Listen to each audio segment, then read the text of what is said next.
Baik, bagaimana karakter Kristen itu bisa dibentuk atau terbentuk? Ingat ya, karakter Kristen itu memiliki wujud. Ya, tadinya karakter Kristen itu tidak ada, tetapi ketika Yesus memberikan nyawanya bagi kita, lalu firman Allah berkata melalui pengorbanan Yesus, kita dibenarkan, kita dibenarkan, sehingga karena pengorbanan Kristus itu membenarkan kita, maka kita terhubung dengan Allah. Ini harus jelas dulu. Ya. Saya ulang sedikit. Tadinya karakter Kristen itu tidak ada. Tetapi ketika Yesus memberikan nyawanya, dia berkorban, oleh pengorbanan Kristus kita dibenarkan, atau bahasa Alkitabnya lebih jelas itu dibuat menjadi benar. Jadi pembenaran itu bukan karena kita,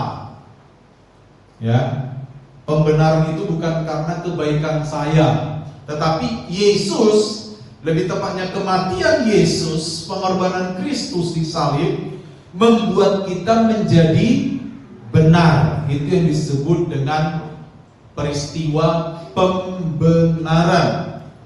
Nah, ketika kita dibuat menjadi benar oleh Kristus, maka kita terhubung dengan Bapa. Nah, pada saat kita terhubung dengan Bapa atau Allah, maka hidup kita menjadi ciptaan baru, betul? Jadi siapa yang ada di dalam Kristus, dia adalah ciptaan baru.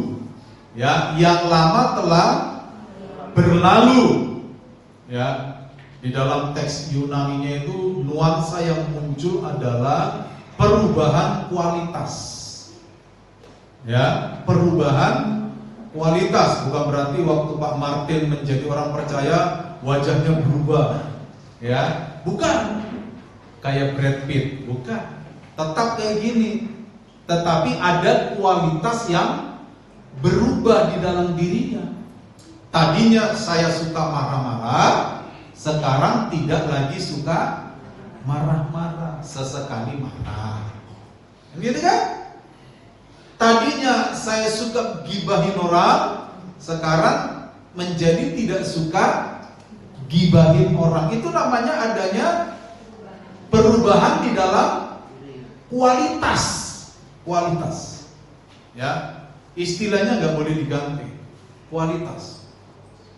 Karena kalau pakai istilah kualitas, itu bisa kita pahami.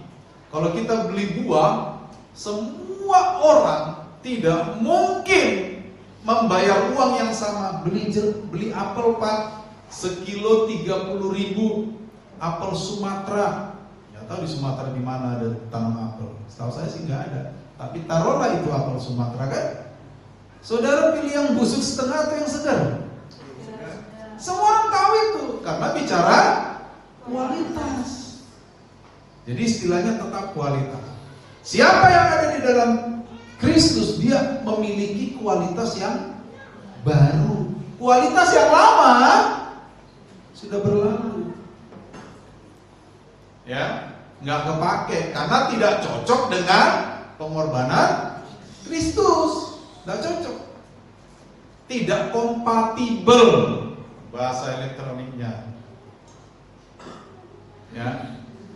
Sama kayak sekarang, saudara beli handphone baru saat ini tahun 2026, lalu pakai charger tahun 2020, kompatibel tidak?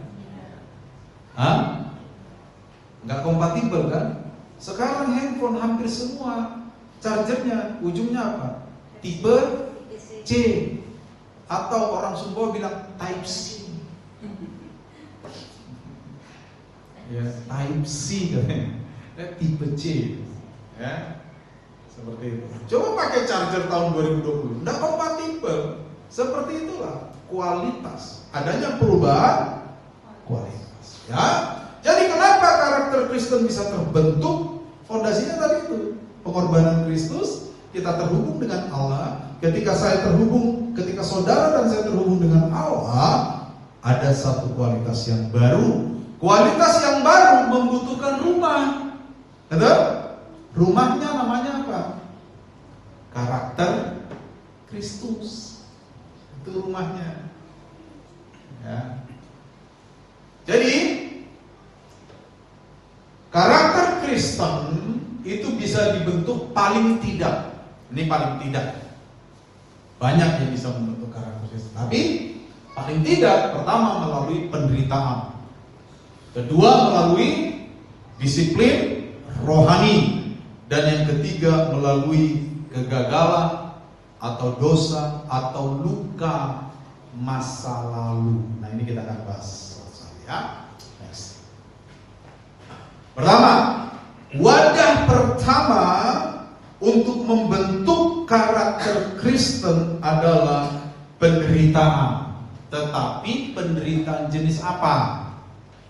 Penderitaan yang diakibatkan bukan karena dosa. Karena penderitaan itu ada macam-macamnya. Ada penderitaan karena dosa. HIV, AIDS. Itu penderitaan ini zaman dulu ya. Karena HIV juga banyak sebabnya. Tetapi kebanyakan HIV, AIDS itu diakibatkan karena dosa hubungan seksual. Ya kan? Jadi ada penderitaan yang disebabkan karena dosa. Tetapi yang kita mau bahas di sini adalah penderitaan yang bukan karena dosa. Mari kita buka kitab kita di dalam Roma pasal 5 ayat 3 sampai 5, Saudara. Ya. Roma pasal 5 ayat 3 sampai 5. Seorang boleh baca, bantu yang cepat. Dan bukan hanya itu saja, kita malah bermegah-megah dalam kesengsaraan kita. Ya. Karena kita tahu bahwa kesengsaraan itu menimbulkan ketekunan, dan ketekunan menimbulkan tahan uji, dan tahan uji menimbulkan pengharapan, dan pengharapan tidak mengecewakan, karena kasih Allah telah dicurahkan di dalam hati kita oleh Roh Kudus yang telah dikaruniakan kepada kita. Ya.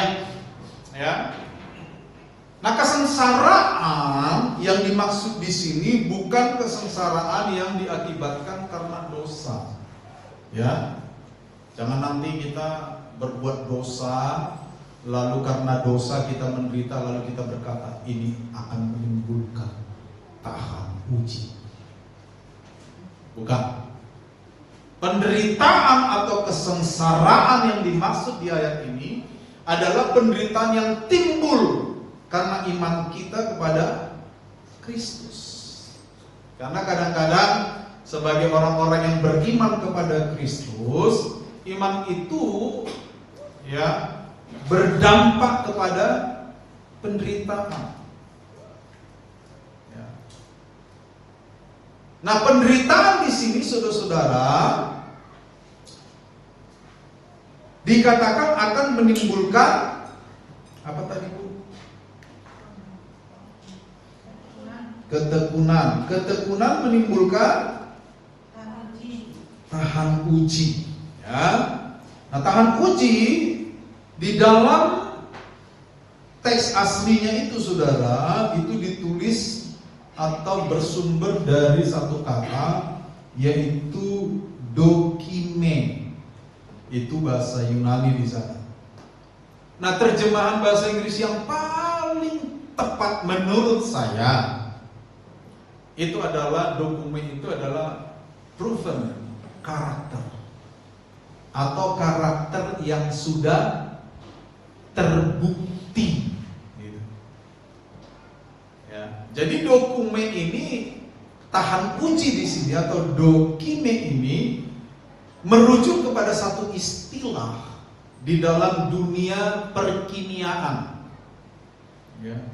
Ada yang aktif dalam dunia perkimiaan ini, atau metalurgi. Sekarang banyak jurusan perkuliahan itu tentang metalurgi. Di ITB ada. Ya, metalurgi itu apa sih?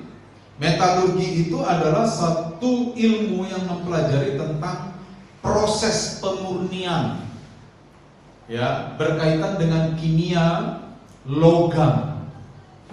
Salah satunya kalau kita melihat emas, ya, dulu kan di Sumbawa waktu Labaung itu, masih ingat Labaung?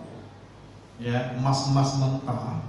Untuk menjadikan emas mentah menjadi emas murni, salah satu prosesnya adalah pembakaran. Dibakar di dalam suhu 1200 derajat Celcius, 12 kali lebih panas dari air mendidih. Tujuannya apa? Tujuannya untuk menyingkirkan pengotor. Ya. Apa saja itu pengotor? Misalnya, ya, yang lengket di dalam emas itu, ya, banyak cairan yang lengket, kotoran. Jadi waktu dibakar, ya, kotoran-kotoran itu tidak tahan di suhu 1200. Nah, ketika kotoran itu tidak tahan, sementara emasnya tahan, maka yang tinggal adalah emasnya. Jadi waktu ada sisa, maka itu bisa dipastikan adalah emas yang murni.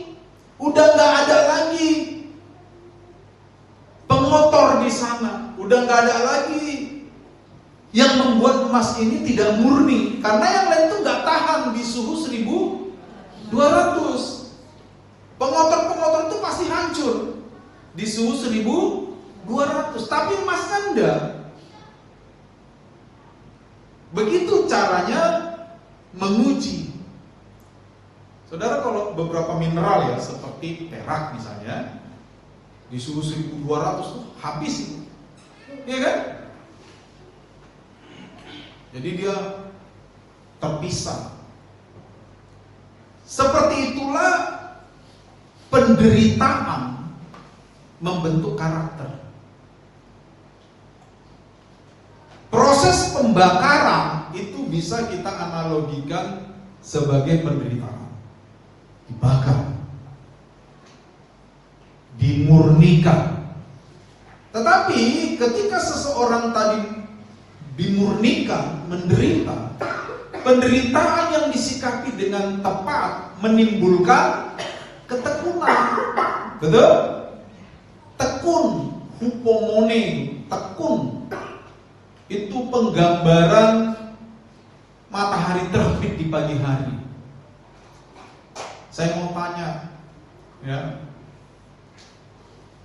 apakah ada hari di mana matahari lupa terbit? Wah, matahari lagi capek tuh, ya. Hari Kamis lupa terbit dia. Tiba-tiba bang, wih, udah jam 10 terbit, kencang. Begitu? Tidak. Matahari, walaupun sebenarnya matahari tidak pernah terbit, karena matahari itu kan diam kan. Yang mengelilingi matahari kan bumi kan. Sembari bumi mengelilingi matahari, bumi berputar pada porosnya. Bumi berputar pada porosnya dinamakan hari. Bumi berputar pada porosnya sambil berputar di matahari dinamakan tahun. Kan gitu kan? Dulu lulus nggak ya IPS ya? IPA ya? IPS itu. Bagaimana kalau kita sepakati aja IPA? Oh, IPS kamu ya? Oke ya? Nanti dah kita selesaikan soal ini.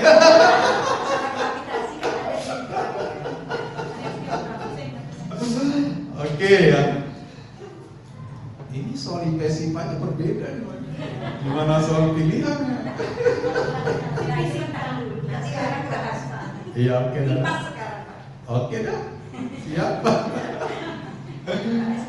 Jadi, saudara-saudara, matahari itu sebenarnya nggak terbit, tapi kita bahasakan terbit itu namanya bahasa fenomenologi. Ya, nggak salah itu. Matahari terbit. Pernah nggak matahari lupa terbit? Nah, itulah ketekunan. Mau buminya seperti apa, mau planet-planet lain seperti apa, matahari akan tepat terlihat tepat pada waktu yang ditentukan. Betul? Itu namanya ketekunan, upomone, ketekunan itu. Jadi ketekunan itu bicara tentang apa? Kemampuan untuk berproses di dalam kesulitan. Jangan nanti sulit sedikit nyerah. Abang lelah deh, lelah, ya kan? Tantangannya berat. Ngikut Tuhan kok gini-gini amat ya. Semakin rajin kok semakin banyak tantangannya ya. Ya kan? Semakin nanti pelayanan semakin gak dihargai ya. Semakin kita giat berdoa, kok semakin orang mencemooh ya. Banyak tantangannya. Tetapi ketekunan bicara tentang kemampuan diri kita untuk menanggapi sebuah penderitaan. Itu ketekunan. Tekun ya. Nah, ketekunan inilah menimbulkan tahan uji. Nah, tahan uji inilah yang disebut karakter. Tahan uji ini yang disebut karakter. Jadi penderitaan itu adalah salah satu wadah yang dipakai Tuhan untuk membentuk karakter. Makanya Paulus bilang apa? Yang kukehendaki. Ya gitu kan? Sama seperti Kristus, bahkan di dalam penderitaannya. Jadi kalau kita menderita karena iman, bukan karena kesalahan ya, bukan karena dosa loh. Nanti Anda sakit mah, habis makan cabai 30 lalu berkata ini akan menimbulkan tahan uji. Makan cabai terus 30 menimbulkan tahan uji. Tahan uji yang seperti itu. Jadi kalau kita menderita karena iman, tekunlah di dalam iman itu. Maka ketekunan itu akan menimbulkan tahan uji. Tahan uji inilah yang disebut karakter yang terbukti. Dokime, the proven karakter. Karakter yang sudah melalui proses pembakaran, pemurnian. Bukan karakter yang ecek-ecek, yang kalau hati lagi senang, baik. Tapi kalau hati lagi galau, tidak baik. Itu bukan karakter. Itu karate. Ya kan? Karakter itu tekun, apapun kondisinya tetap muncul. Makanya ada istilah emas, biar dibuang ke lumpur tetap emas. Itu karakter. Makanya di Alkitab, emas itu adalah sebuah istilah yang dihubungkan bahkan dengan Allah, bahkan dengan firman-Nya, bahkan dengan karakter. Jadi emas, saudara-saudara, biar dibuang ke selokan tetap emas. Saya tanya, kalau saudara, selokan itu kan agak bau sekarang kan, karena banyak itu dosanan. Kadang-kadang sapi apa masuk. Saya pernah lihat dikit-dikit tuh, pasti yang sapi. Misalnya saudara jalan, airnya cuma 5 cm, tapi airnya terang, jernih. Lalu lihat ada kalung emas di situ, berdampingan dengan sapi. Diambil nggak? Diambil nggak? Ayo, saya tanya. Ada kalung lope, emas kuning.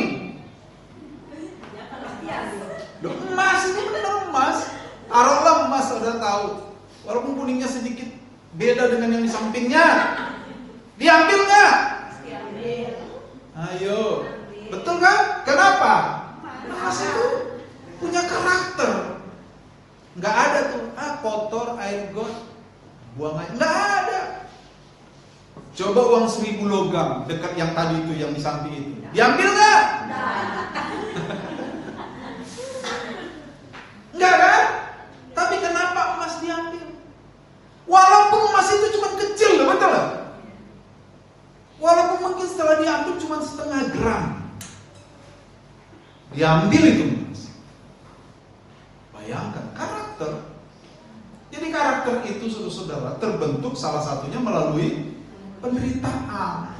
Tapi penderitaan yang bukan karena dosa.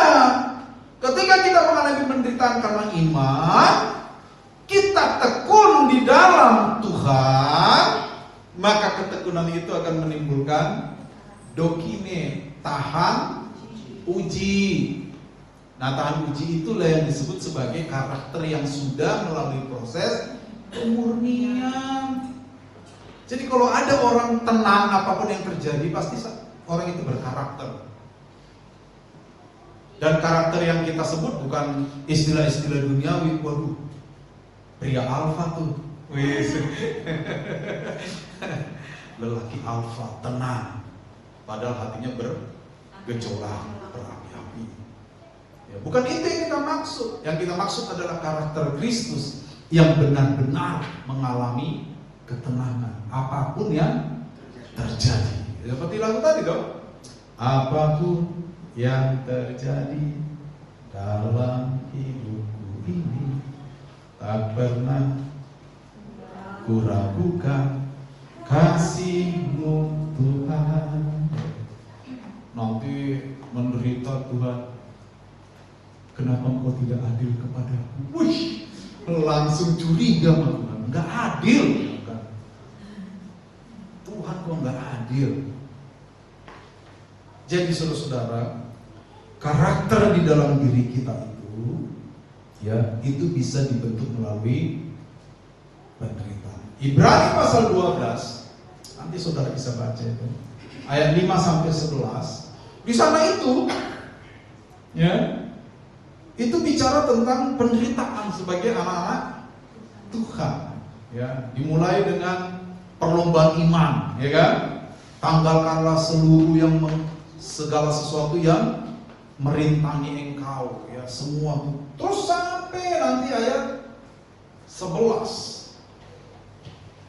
Nah, di situ sepanjang ayat 5 sampai ayat 11 saya sudah cek. Setiap ayat itu, saudara-saudara, muncul kata didikan, tetapi di dalam teks Indonesia itu terjemahnya beda-beda. Didikan, teguran dan semuanya. Tapi dalam teks Indonesia sama, paideia. Saya udah cek tuh satu-satu tuh ayat. Cek. Di dalam teks asli benar muncul. Katanya sama semua tuh paideia. Paideia itu nanti paidagogos, didikan.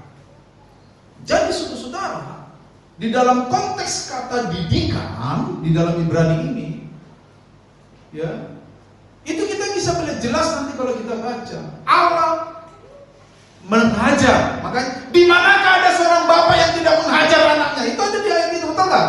Nah, kata menghajar itu paideia, didikan, mendidik. Jadi penderitaan itu seharusnya membentuk karakter. Didikan yang dimaksud di sini bukanlah didikan yang bernuansa hukuman legal, bukan. Tetapi, ya itulah. Didikan yang dimaksud di sini memang sangat dekat dengan istilah penderitaan. Tetapi ingat, di dalam Ibrani pasal 12 ayat 5 sampai 11 itu, yang Tuhan inginkan supaya orang-orang percaya itu tetap berdiri teguh. Makanya kuatkanlah kaki yang pincang itu kan, supaya tidak terpelecet. Amin. Jadi kalau kita mengalami penderitaan, jangan langsung curiga sama Tuhan. Jangan langsung bikin puisi langit tidak lagi biru. Ya kan? Malam ini sepi, pohon pun tak berbicara. Ya memang, di mana ada pohon bicara? langit lagi biru, namanya juga malam. Ya, jadi kalau ada penderitaan karena iman, tetap arahkan pandangan kita kepada Kristus. Tekun di dalam penderitaan itu. Amin. Karena ketekunan menimbulkan tahan uji. Haleluya. Ya, next, ada satu kutipan dari seorang yang bernama Dietrich Bonhoeffer. Ya, di dalam bukunya yang berjudul The Cost of Discipleship, dia bilang apa, saudara-saudara? Menanggung salib bukanlah sebuah tragedi. Jadi menanggung salib itu bukan sebuah tragedi. Yesus saja bilang, "Pikullah salibku, ikutlah." Jadi itu bukan tragedi, itu berkat. Coba bilang sama sebelahmu, ternyata menanggung salib itu berkat. Coba bilang, berkat ternyata. Ya. Jadi menanggung salib itu bukanlah sebuah tragedi. Itu adalah penderitaan yang adalah buah dari kesetiaan mutlak kepada Kristus. Jadi kalau kita setia kepada Kristus, terbuka bagi kita untuk menderita. Waduh, bahaya ini. Ya, ini semacam apa ya? Semacam suatu yang kontraproduktif. Kan harusnya kalau setia sama Tuhan penuh dengan kebahagiaan dong. Tapi tidak. Ya. Kadang-kadang memang kesetiaan kita kepada Tuhan itu menimbulkan penderitaan. Kadang tidak selalu. Kadang-kadang. Nah, waktu penderitaan itu ada, tekunlah. Karena ketika kita tekun, kita menjadi terbukti, proven. Terbukti. Hubungan kan gitu juga kan? Suami istri misalnya. Ya kan, ketika menikah, tiba-tiba istrinya yang tadinya langsing menjadi langsung.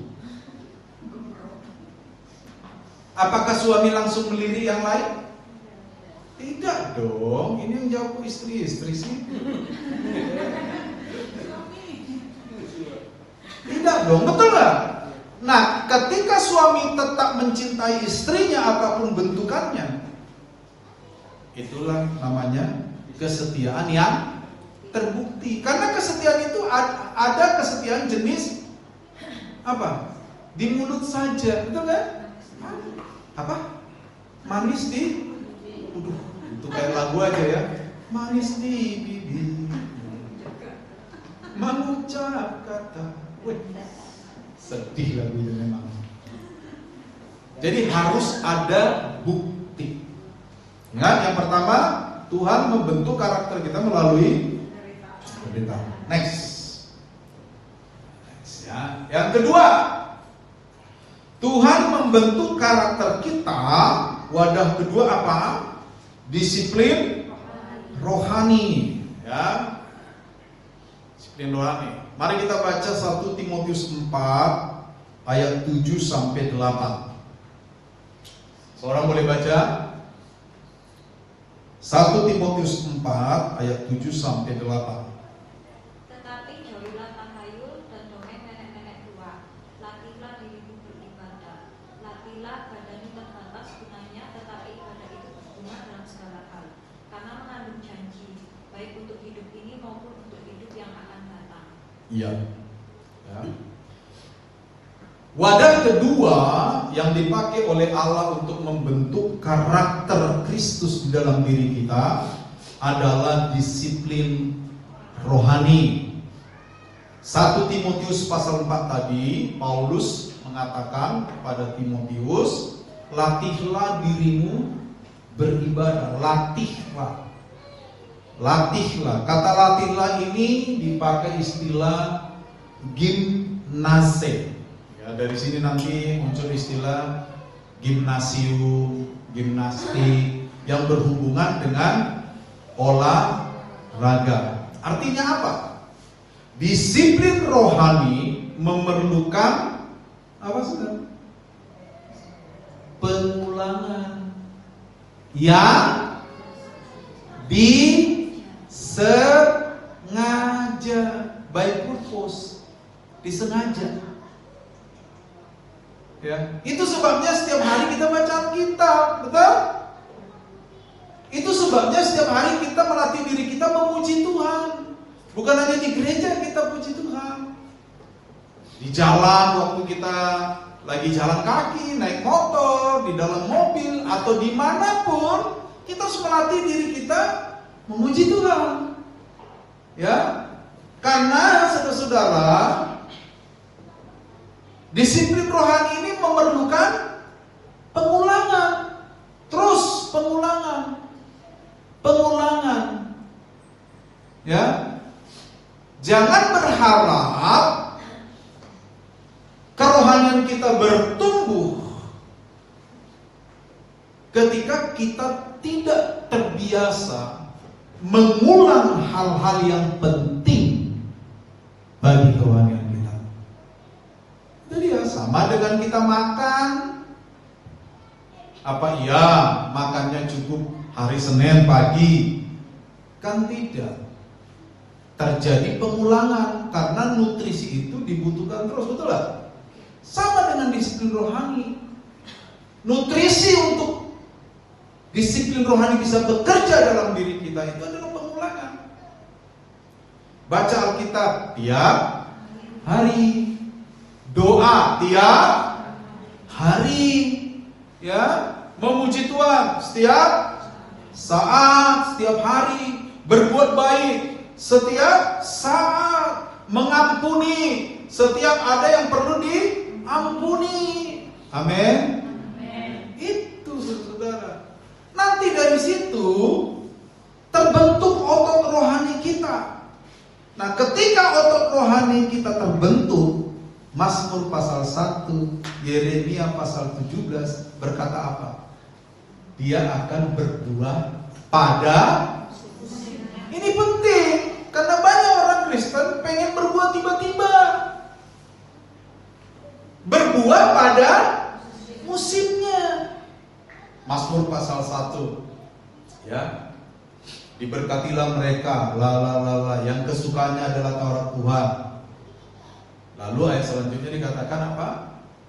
Yang akan berbuah pada musimnya. Yeremia pasal 17, ya, yang akarnya merambat pada batangan air, yang berbuah pada musimnya. Jadi saudara-saudara, karakter itu adalah buah dari latihan rohani. Tidak ada orang otot rohaninya seger tiba-tiba, nggak ada. Ya, makanya saya sering bilang, semua manusia, saya amati bahkan diri saya walaupun pendeta, pertumbuhannya itu kadang-kadang tidak berbarengan, betul nggak? Si A bertumbuh di satu ini, tapi di sini dia belum bertumbuh. Dia bertumbuh, kata-katanya sudah bagus sekarang, udah nggak suka apa? Menghina orang, tapi dia masih suka sakit hati. Ya, dia udah mau melayani, tapi masih tersinggung. Itu. Ya, tetapi kalau semua ini mau bertumbuh, latih diri kita beribadah. Beribadah itu bukan hanya di ini loh. Ibadah itu semua hal yang terkait dengan Tuhan, terkait dengan kerohanian kita. Itu ibadah. Jadi latihlah diri kita beribadah supaya apa? Supaya terbentuk karakter yang lahir pada musimnya.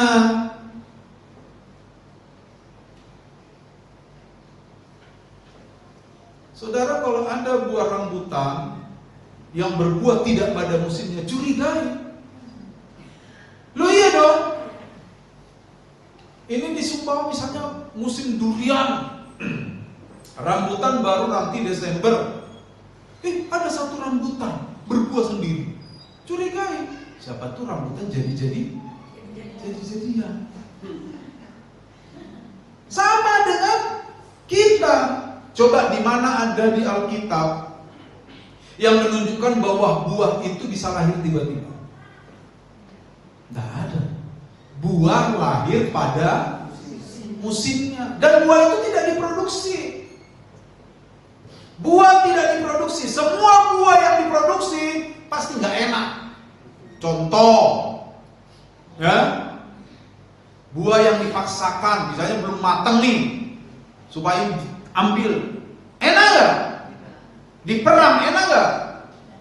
Nggak enak. Makanya orang Kristen juga kalau diperam nggak enak. Buah itu adalah akibat alami, ya, yang diakibatkan karena dia terhubung dengan sistem atau support system yang benar. Di Mazmur 1, kenapa berbuah pada musimnya? Ya karena kesukaannya ialah Taurat Tuhan. Andai kan kesukaannya bukan Taurat Tuhan, berbuah enggak? Ya. Di Yeremia 17, berkatilah orang yang mengandalkan Tuhan, yang menaruh harapannya pada Tuhan. Dia akan seperti pohon yang ditanam di mana? Tepi jalan, tepi aliran air. Lalu waktu dia tertanam di tepi aliran air, apa yang terjadi?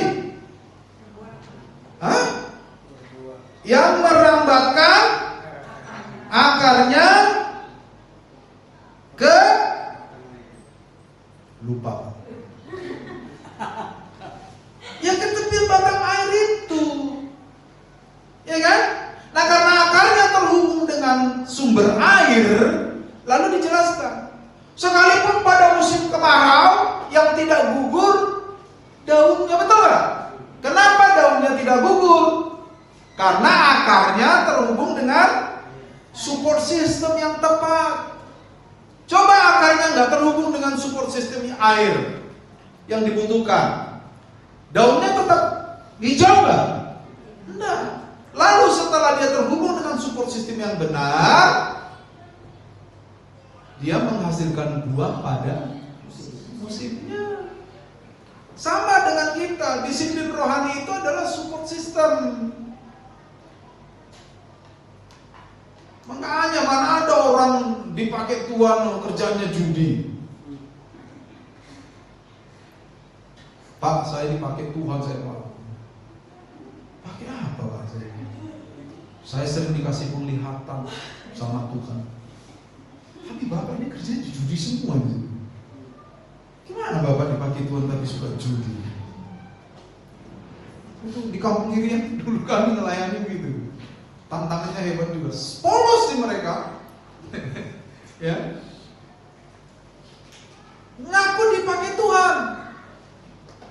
Ya, tapi suka mabuk. Lagu kesukaannya bukan "Ku datang ke hadiratmu", tapi mabuk lagi. Itu lagu kesukaannya. Bagaimana mau dipakai Tuhan? Tidak bisa, saudara. Ya, karakter ilahi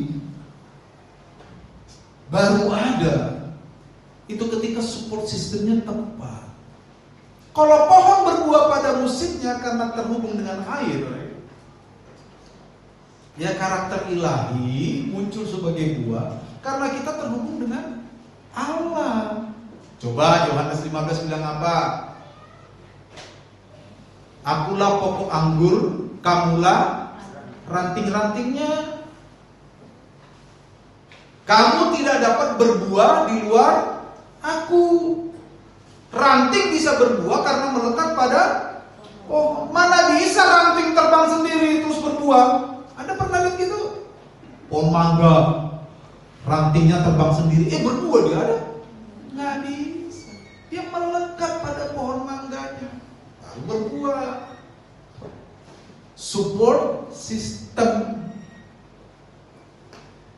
Apa tadi support sistemnya? Disiplin rohani.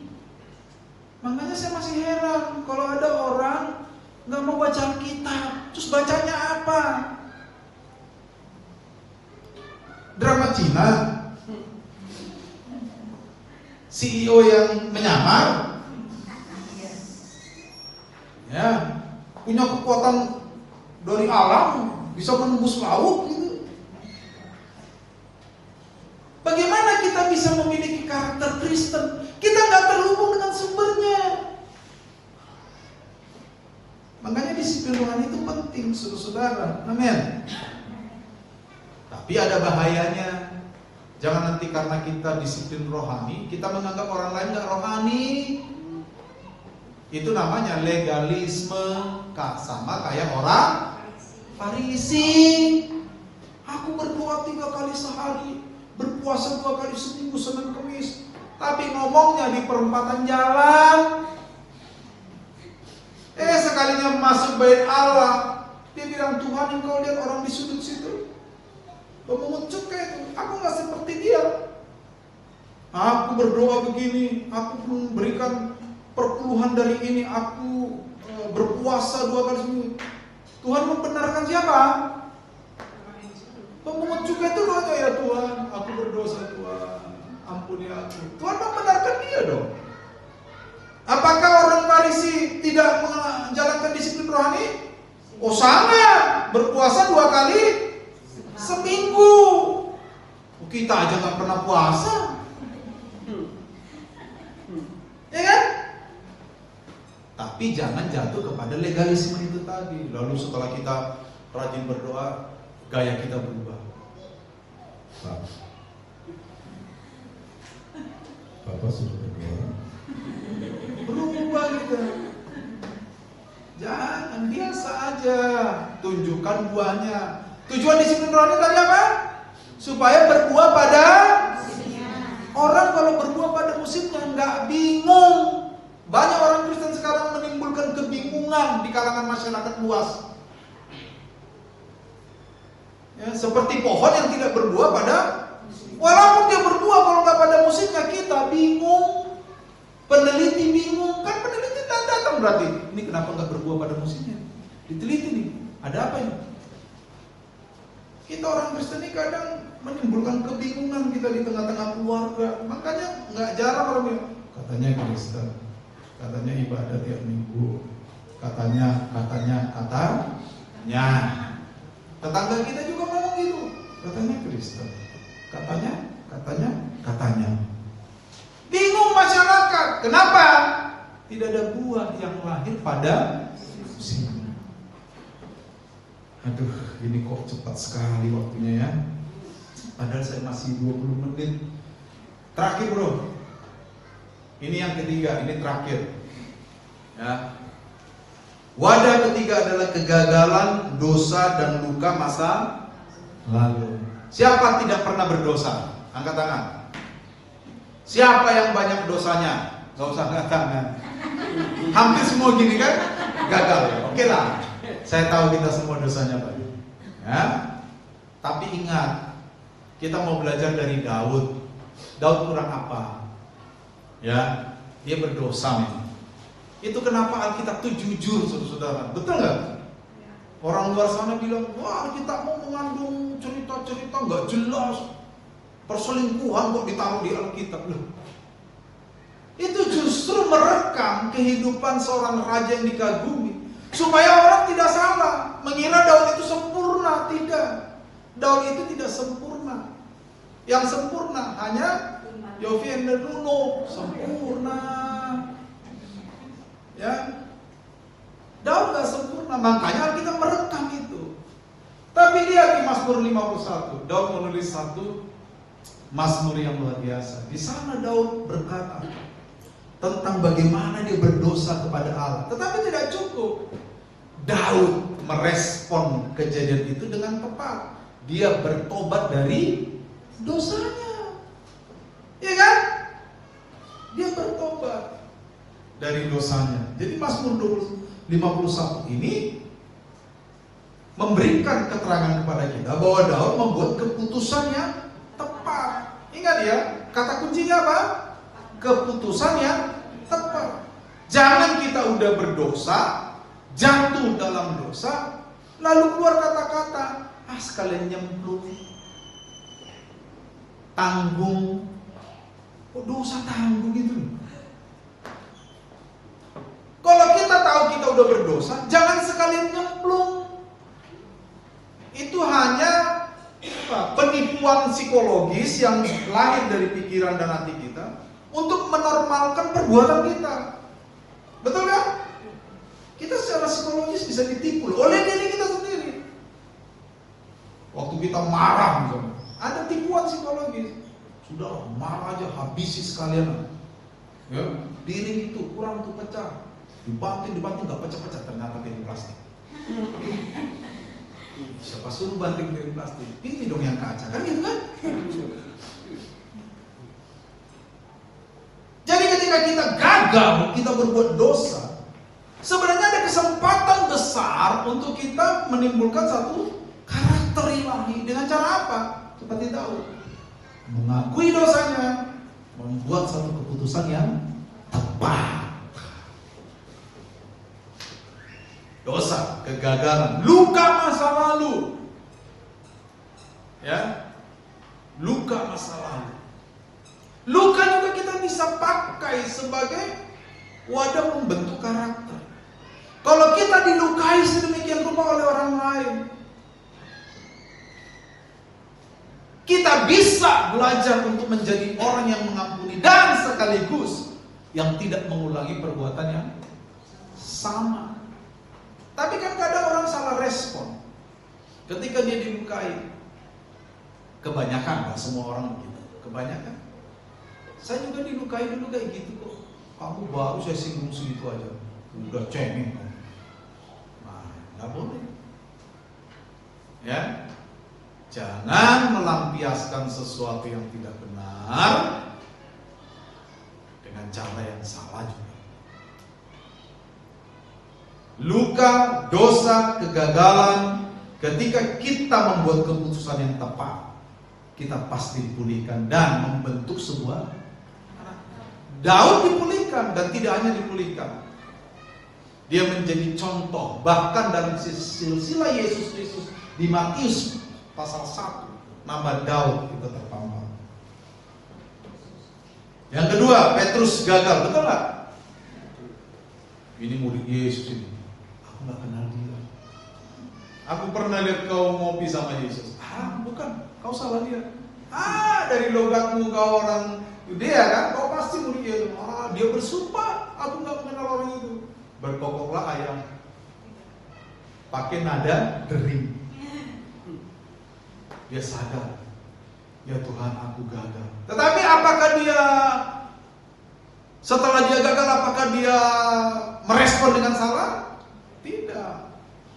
Dia sujud, dia menangis kata firman Allah. Entah bagaimana, tiba-tiba dia menjadi seorang di Kisah Para Rasul kan, dia bangkit kan, walaupun Alkitab tidak memberitahu prosesnya. Dia bangkit tuh. Dia mati di Roma. Dia bilang, kalau guruku mati di salib, aku juga mau mati di salib, tapi terbalik, kepalanya ke bawah. Waktu itu Jenderal Titus, sayang Pak Titus sudah tidak ada di sini. Beliau sakit sekarang. Jenderal Titus membakar Roma tahun 70. Ya, Petrus lari dari Roma. Di tengah jalan Petrus ketemu orang. Lalu orang itu bilang, Fades, mau kemana Petrus? Tiba-tiba Petrus, Yesus mau ke Roma. Petrus keluar dari Roma.